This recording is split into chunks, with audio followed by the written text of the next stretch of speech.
Really honored to be the MBN Equals sponsor and to be celebrating this year's International Women's Day theme of Break the Bias. So Kate, what biases have you experienced throughout your career?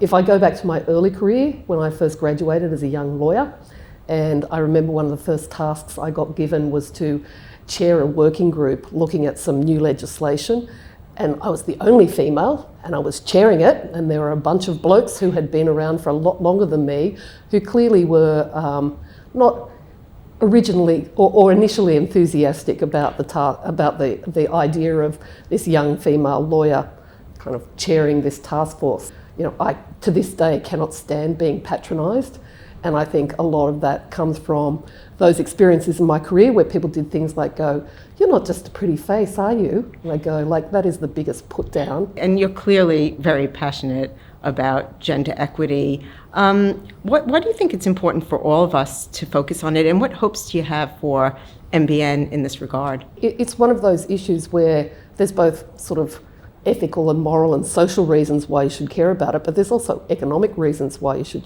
care about it. You know, I think in today's world in particular, digital inclusion in an MBN context, incredibly important, and you know, there's a lot of evidence that suggests that women don't get equal access.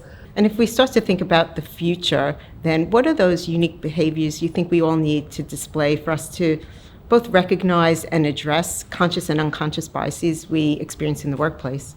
I think actually education is more important than people often understand. So, you know, I think just being conscious of it, unconscious, making the unconscious conscious.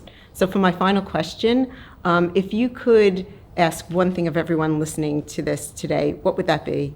Don't just sit by and watch these things happen without taking some action. So I think don't just stand by and let it happen. Make a stand. Thanks, Kate.